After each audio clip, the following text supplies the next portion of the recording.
Իմ գործը ես ճիշտն ասած որոշակիորեն հեշտացրի, ինչի, որովհետև երբ որ մալացիայի շտաբում հանդիպում ունեցանք, երբ որ մալացիայի շտաբում հանդիպում ունեցանք, ես արձանագրեցի, որ ըստ էության նույն բանը պետք է ասեմ բանում, բազմաթիվ շտաբներում եւ խնդիրը դա դրա համար որոշեցինք, որ մեր երկրորդ կանգառը, որտեղ Աջափնյակի շտաբում էր, որոշեցինք, որ դա եթեր տանք, որպեսզի նույն ասելիքը ըստ էության ամենտեղ չասենք եւ այն ելույթը, որը Աջափնյակում ունեցել եմ, այդ ելույթը նվիրված է նաեւ ուղղված է նաեւ հավասարապես նաեւ ձեզ եւ այս առումով մի նյուանս կար, որը ես ոնց որ մալացիայում ասել եմ, բայց բանում չեմ ասել։ Աջափնյակում չեմ ասել, ցանկանում ձեր հետ ողջունեմ ձեր։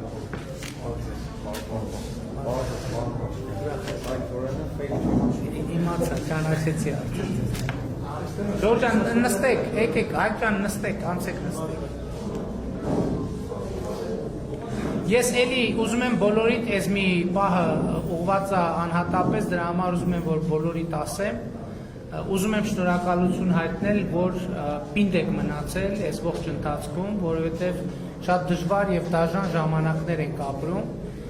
եւ այս ժամանակներում մեզ մեղադրում են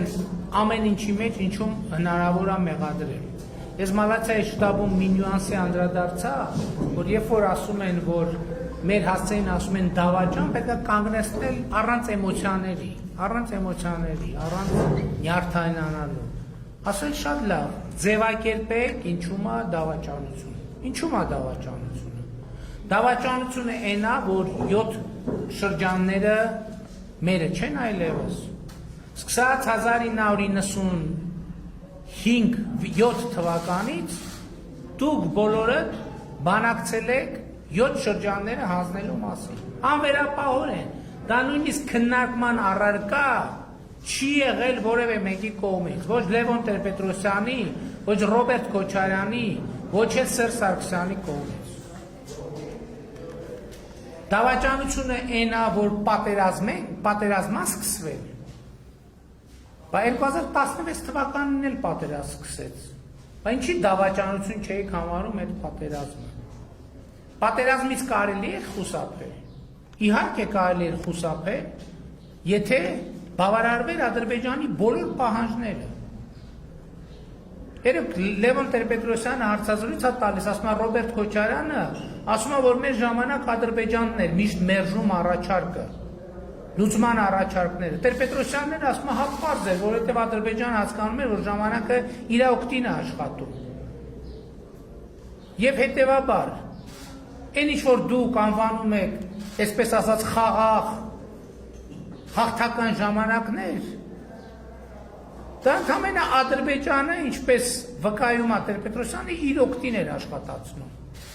Եվ ինքը գիտեր վերջին կետը որն է, իսկ դուք գիտեիք վերջին կետը որն է։ Եթե գիտեիք, որ վերջին կետը էդ էր, կամ պատերազմը, կամ պետք է Ղարաբաղով հանդերձ հանձնեիք տարածքները ներառյալ, ընդ որում սա ես չեմ ասում, սա ասել է Սերժ Սարգսյանը։ Գնացեք հարցազրույցը նայեք, ասում է, մենք ասում ենք 7 շրջանը տալիս ենք, Ադրբեջանը ասում էր չէ։ Բայց եթե 7 շրջանը տալիս եք, Ադրբեջանը ասում էր չէ եւ նորանոր պահանջներ էր առաջարկում, եկեք իրար հետ տրամաբանենք։ Որը կարող էր լինել այդ 7 պահանջը, ինչ կարող էր լինել 7 շրջանից դուրս պահանջ։ Շուշին, Ղարաբաղը, Մեղրին, անկլավները եւ այլն եւ այդպես շարունակ։ Եվ հետեւաբար, եթե դա է թեման, սա պետք է հստակ ասել։ Ինչու՞մ է մեր դավաճանությունը։ Եթե կա դավաճանություն, դավաճանը դուք եք։ Աջափնյակում էլ ասի, այն քաղաքական ուժը, որ ստորագրել է Բաթումի եւ Ալեքսանդրապոլի պայմանագիրը եկել է մեզ դավաճանության մեջ է մեղադրում։ Դուք գնացեք հենց մի հատ Բաթումի եւ Ալեքսանդրապոլի պայմանագրի ստորագրողներին, երբ որ հրապարակային կհայտարարեք դավաճան, այն ժամանակ եկեք կխոսենք։ Մենք այսօր հստակ ասում ենք, մենք այս գործում գոռալով չի։ Եթե դավաճան գոռալով այնքան գոռանք դավաճան, ախորժակները փակվի մի քանի տարով։ Մենք ասում եմ, այս պատմության մեջ մենք մեղադրյալ չենք, մենք մեղադրող ենք։ Որովհետև այն ինչ մենք արել ենք 3 տարում բանակի համար, այն ինչ մենք արել ենք 3 տարում տնտեսության համար, այն ինչ մենք արել ենք 3 տարում ընդհանրապես քաղաքացու մարդու համար, եթե դուք նախորդ 30 տարվա ընթացքում այդ տեմպի 1/3-ը պահած լինեիք, մենք այսօր այս իրավիճակի մեջ չենք կրվում։ Գողը ամենաբարձրն է գոռում, բանը գողացան։ Չկա տենց բան, մենք չենք խեղճանալու այս պատմության մեջ։ Որտեւ ի տարբերություն ձեզ, մեր ժողովրդին ոչ մի բանի մեջ չենք խաբել։ Մեզ մեղադրում են, ասում են, հա, ասցիք, որ Ղարաբաղի հարցը կլուծեք ժողովրդի հետ համաձայնեցված։ Մենք ժողովրդին ասել ենք, ժողովուրդ ջան, մենք բանակցելու ենք, եթե կլինի շատ թե քիչ ընդունելի մի տարբերակ, մենք կբերենք եւ կներկայացնենք ձեզ։ Մեզ ասում են պատերազմի ժամանակ ասել եք հաղթելու ենք։ Պատերազմի ժամանակ ինչ անենք, ասենք փախնենք ժողովուրդ, ասենք պարտվելու ենք, որ հետո էլ ասենք դուք հաղթանակի համար չեք պայքարում, դուք պարտության համար եք պայքարում։ Ասում են չեք ասել, որ մենք տարածքներ ենք կորցնում, ոնց չենք ասել։ Քարտեզ է հրապարակվել, որտեղ ցույց է տրվել, որ ամբողջ հարավային շրջանը, բանը Թավիշը կորսված են։ Այսօր փորձում են ասել, թե բանը, թե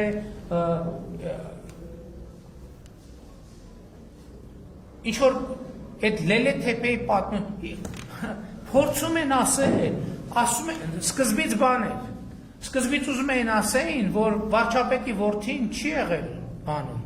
բանակում, հետո պարզվեց, որ առաջնագծում է եղել,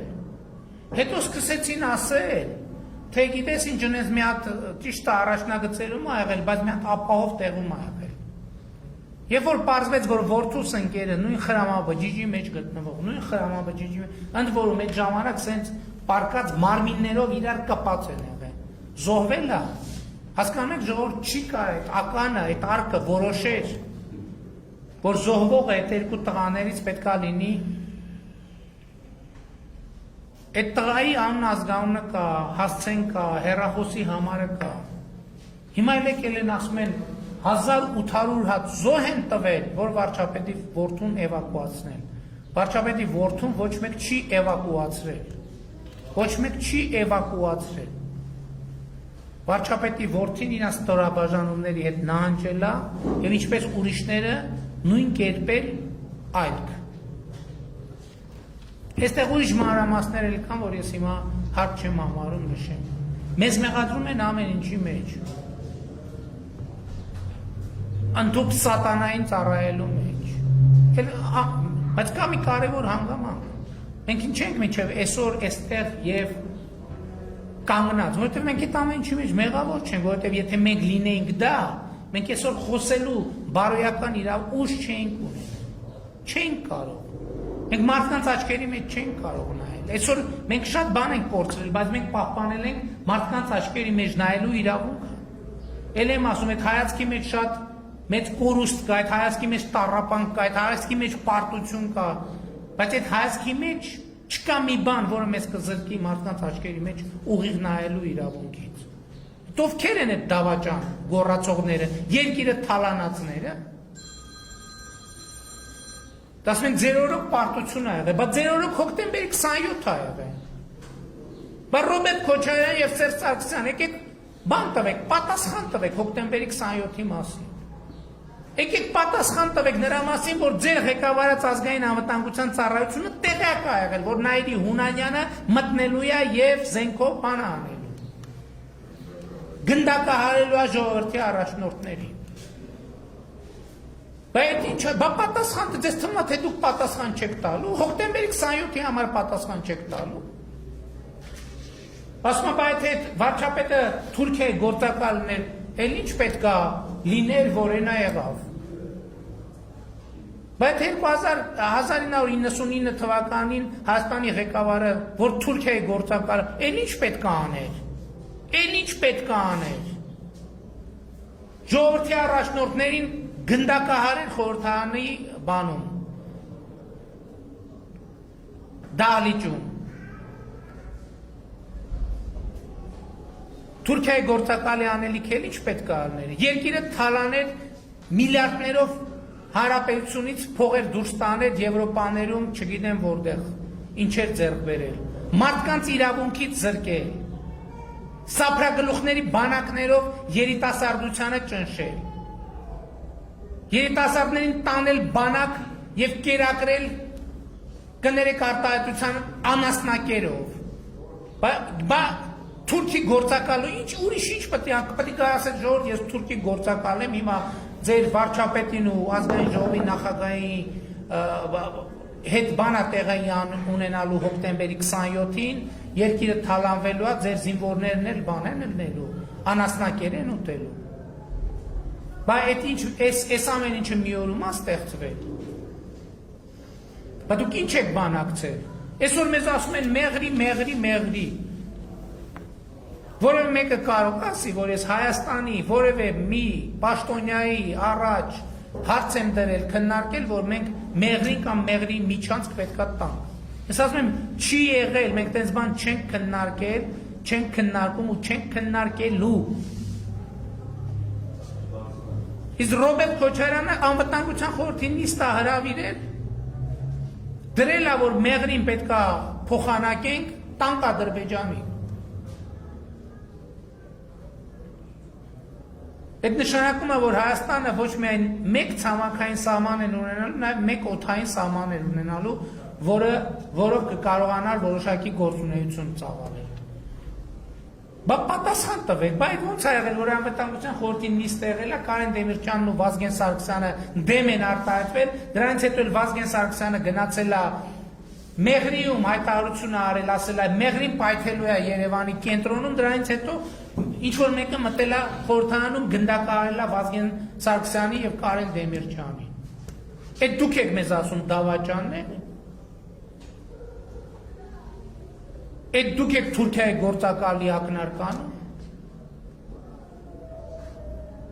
Այս պատմության մեջ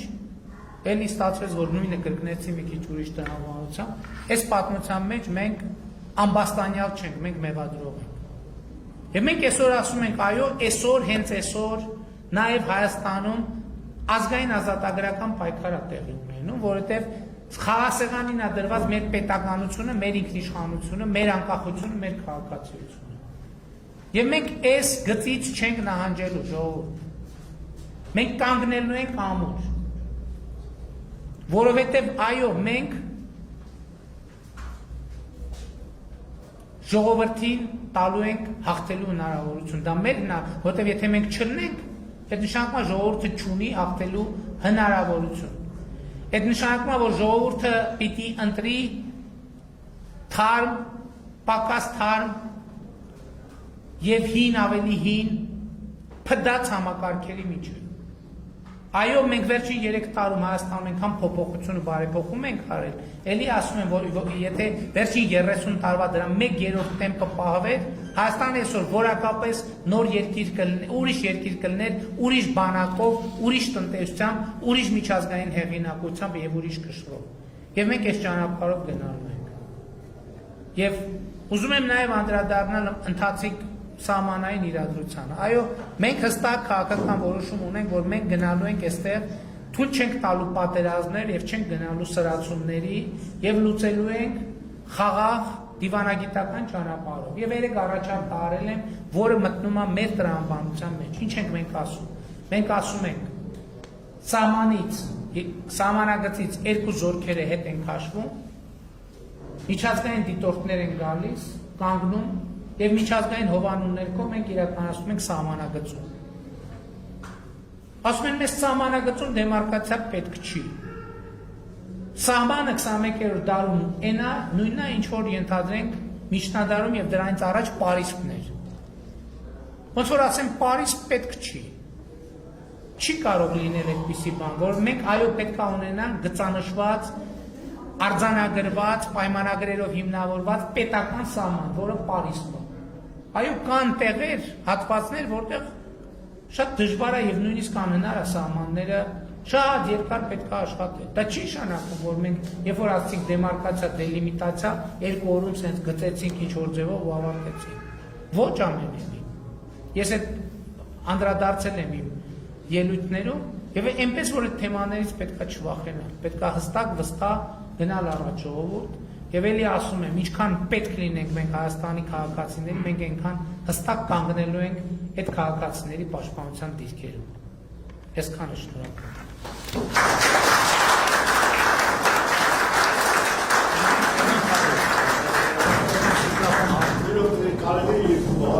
Համեցեք։ Ներողություն եմ խնդրում բոլորից։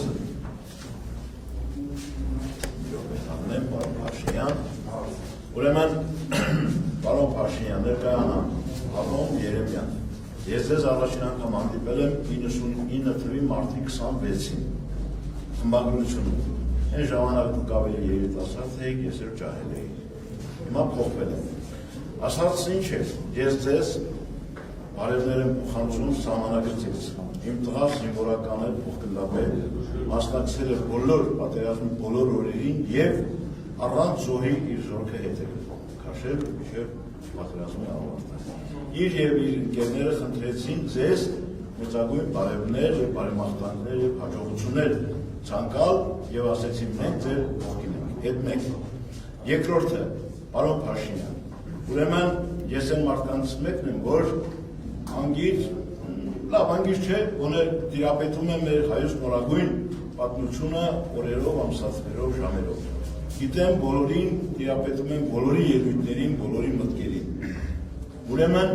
ես ինքս այս ֆիզիկական կարգավիճակով մի փոքր մինի այսպես գրասենյակ էլ բացել եմ իմ բակում, իմ բեսեդկայում բակի եւ ամեն ժամ, ամեն օր պրոպագանդում եմ ձեզ եւ ձեր թիմին, մեր թիմին։ Ուրեմն մի այսպես հուզիչ բան ասեմ, հարգելի ժողովուրդ, ուշադիր լսեք։ Երեք երեկոյան ինձ զանգեցրել Մարտունու Արծվանից գյուղից զոհված փոխգնդապետի մայրը, Կարեն Սիմոնյանի մայրը, Կարինե, Տիկին Կարինե, որը ձեր պարզապես երկրպագուներից մեկն է։ Եվ ինձ խնդրում է, ասում է, Ակոմ ջան, ուղղակի խնդրում եմ, իմ կնոջս քույրն է ինքը։ Ասում է, խնդրում եմ, ասում եմ, մեր գյուղում Քոչարյանի մյուսի մարդիկ եկել են, խաղեր են տալիս, գյուղական բարբառով ասեմ, էլի։ Խնդրում եմ, ասում եմ, քո հեղինակությունը փորձի մեր գյուղի վրա եւ կանխի հանկարծ մեր գյուղից նրան ձայն չտանեն։ Ու եթե հանդիպես պարոն Փաշինյանին ինչ որ առիթով, ես գիտեի, որ այսօր ձեր այդ հանդիպումը կա, պարզապես ակնկալում էի, որ մի օր մենք հանդիպենք Դավիթ Հաշիմյանին։ Ասում եմ, խնդրում եմ, իրեն փոխանցեք, որ մենք բոլորս պատրաստ ենք եւ կանգնած ենք իր կողքին։ Փոխանցում եմ այդ բարևները, այդ ողջույնները ձեզ։ Եվ ես ասում եմ հաջողություն եմ ձեզ,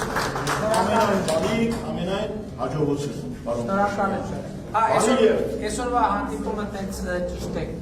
աստիկ չգիտեինք, տենց չնախատեսվում։ Առավոտ ինձ ի պատիվ մեր քաղաքապետի ինքն էին զանգվել տուն եւ ասել է Ջաջակոմ, արի որ պարոն Փաշինյանը գալու է, արի որ հանդիպես երկու բառ ասես։ Շնորհակալություն բոլորից է։ Շնորհակալ։ Ես ուզում եմ մի բան ասեմ, երբ որ ես ասացի, որ սահմանային իրավիճակը մենք հաղթահարելու ենք խաղաղ եղանակով, խաղաղ ճանապարհով, ես երեք գիտեք գնացել էի կուտ եւ այնտեղ շփվել եմ նաեւ մեր զինվորների եւ զինվորականների հետ, ովքեր բնականաբար պատրաստ են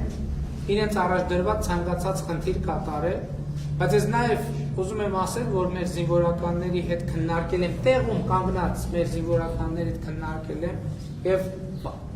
իմ պատկերացումն եմ ձևակերպել, որը երեկոյան արդեն ես հրապարակեցի եւ նրանք հստակ ասել են, պարոն վարչապետ, մենք կանգնած ենք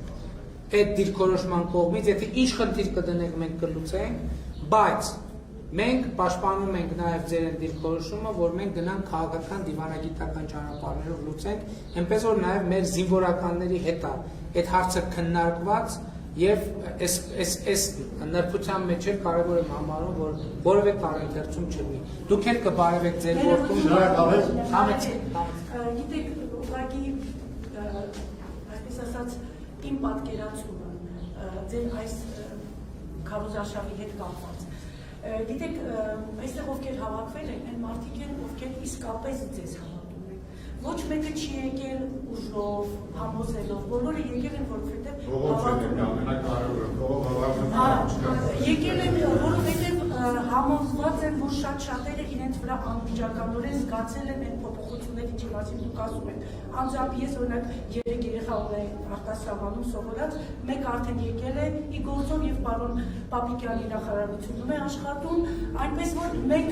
այս այո, այսինքն մենք բոլորս ձեզ գիտենք, այդ ամեն ինչ դուք ասեցիք, մենք հասկանում ենք։ Օրինակ անձամբ ես ավելի շատ կուզեի, որ դուք խոսեիք այն ամեն ինչի մասին, ինչ որ մեզ սպասվում է։ Այսինքն ընտրությունների հետ կապված, որովհետև այն մթնոլորտը, որ ուզում են ստեղծել, այդ մթնոլորտն է դառնում ապրանքների։ Ավելի շատ մենք այդ խոսքն ենք ուզում, որպեսզի մենք հավատանք։ Մենք հավատում ենք, շատ-շատերը, բոլորս եւ ովքեր կգան ձեզ դիմավորելու, բոլորը հավատում են ձեզ, սիրում են ձեզ։ Եկեք սենց անենք, հաջորդ շտաբում եթերով կհետևեք, ես հաջորդ շտաբում ուրեմն խոսեմ ձեր առաջարկած թեմայի։ Մեզ պետք է շատ Եղա, դոր Ստեսություն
Շնորհակալ եմ։